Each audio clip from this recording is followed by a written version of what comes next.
लाडकी बहीण योजनेबाबत अनेक मागण्या यावर बसून निर्णय घेऊ। लाडक्या बहीण योजनेला अजितदादांचं नाव देण्याच्या चर्चांवर मुख्यमंत्री फडणवीसांची प्रतिक्रिया।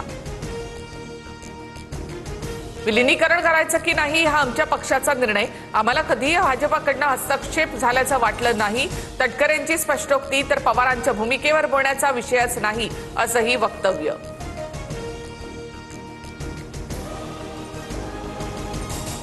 राष्ट्रवादीच्या विलीनीकरणाच्या चर्चेमध्ये फडणवीस नव्हते। फडणवीसांना विलीनीकरणावर बोलण्याचा अधिकार काय मला माहिती नाही, शरद पवारांचं उत्तर।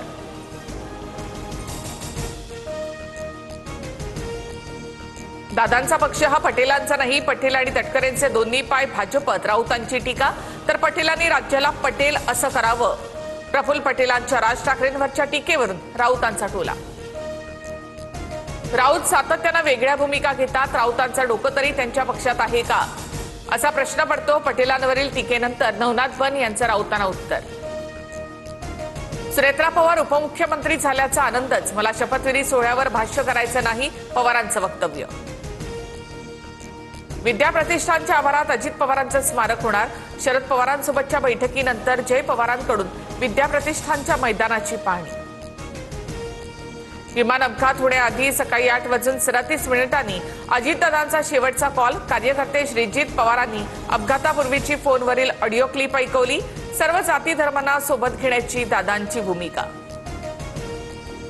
राहुल गांधी चर्चेत राहण्यासाठी आरोप करतात। राहुल गांधींकडून देशासह लष्कराला बदनाम करण्याचा प्रयत्न। संसदेतील भारत चीन मुद्द्यावरून मुख्यमंत्री फडणवीसांची टीका। राहुल गांधींच्या समर्थनार्थ मुंबईत काँग्रेसचं आंदोलन। लोकसभेत राहुल गांधींना रोखल्यामुळे काँग्रेस आक्रमक।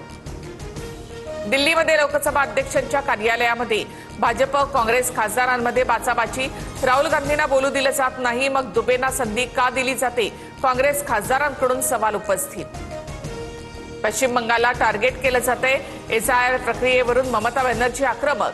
पहिल्या टप्प्यामध्ये 58 लाख वोट हटवल्याचा आरोप।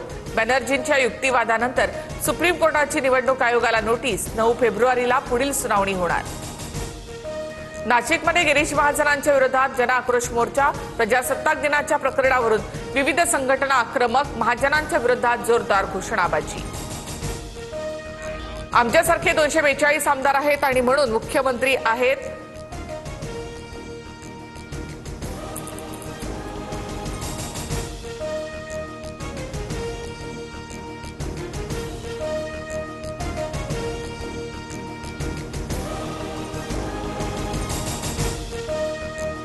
मुंबई पुणे एक्सप्रेसवेवर प्रचंड वाहतूक कोंडी। टँकर पलटी झाल्यामुळे वाहतुकीवर परिणाम।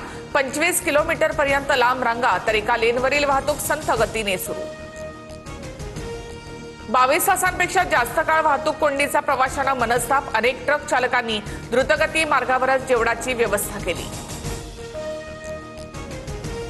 मुंबईमध्ये नायजेरियन व्यक्ती अंमली पदार्थ विरोधामध्ये कुंबिंग ऑपरेशन। नालासोपाऱ्यातून बाहेर वास्तव्य करणाऱ्या 109 नायजेरियन नागरिकांना ताब्यात घेतलं। नाशिकच्या येवला बाजार समितीमध्ये कांद्याचे दर कोसळले। सरासरी दर 600 ते 800 रुपयांवर। शेतकरी आर्थिक अडचणीत। बांगलादेशातील हिंसाचारामुळे कांदा निर्यातीवर परिणाम। मास्टर ब्लास्टर सचिन तेंडुलकरची बीकेसी मैदानावर भेट। रणजी ट्रॉफीच्या सामन्यापूर्वी मुंबई संघाला प्रेरणादायी मार्गदर्शन।